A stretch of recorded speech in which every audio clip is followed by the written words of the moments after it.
The new LEGO Batman sets for 2026 have just been revealed, and I hate that I love these sets. I've already talked before about how LEGO has been doing nothing but Batman for DC for the past 5 years, but I also said that I can't grow tired of Batman. I love Batman too much to be upset about getting more Batman. For the past 5 years we've had the Batmobile, and the Batmobile, and the Batmobile, and the Batmobile, and the Batmobile, and the Batmobile. So what are we getting for 2026? The Batmobile, and the Batmobile, and the Batmobile.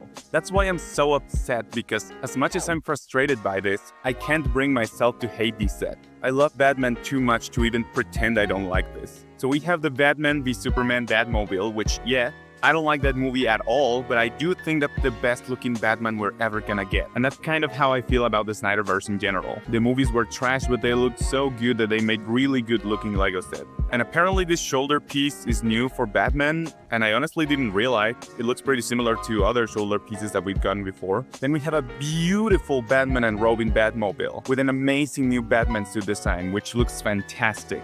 My only complaint would be that I wish they had used the cowl piece with longer ears for this Batman for that side cowl printing, because I think that would have been a lot more accurate to the design of the movie. But even as it is, it still looks phenomenal. And I understand that the bat nipples aren't included because minifigures in general don't have nipples, just like they don't have ears or a nose, although Batman does have ears and a nose, so maybe that wouldn't have been too crazy. And finally, the Batman Batmobile, with an updated minifigure for Robert Pattinson's Batman, with dual molded legs, which I have to be honest, I didn't even realize that the original The Batman minifigure didn't have dual molded legs. I guess I'm just not too observant, but I'm still grateful that this one does have dual molded legs. And a complaint I have with all of these Batmobiles in general is that they only include one Batman minifigure and nothing else. Like, they should have included at least one more figure for each of these sets. The Batman v Superman set should have included a Superman minifigure, the Batman and Robin set should have included a Robin minifigure, and for the Batman set, that's the only one where I can understand having Batman alone, because I don't know which minifigure would have felt appropriate to include here.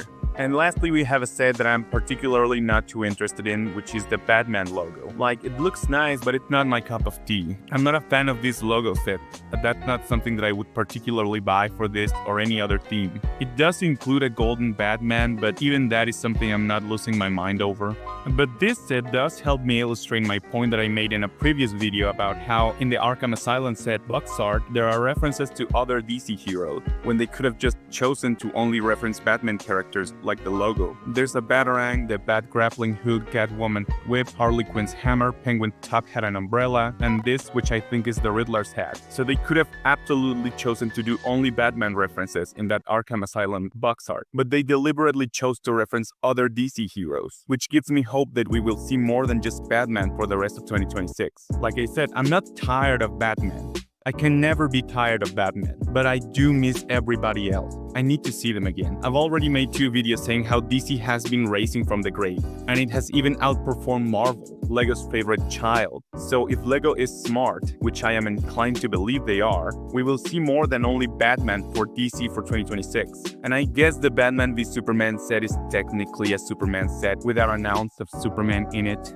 And if LEGO doesn't do any sets for the Supergirl movie coming out in 2026, I will think that's a very dumb decision, seeing how they skipped on Superman last year and that movie outperformed the Marvels, Captain America 4 and Fantastic Four, all of which got LEGO sets. So LEGO has to take action. They can't keep passively ignoring DC when it's clear that DC is making a huge comeback. And if LEGO wants to sleep on that, that would be a pretty dumb choice from them.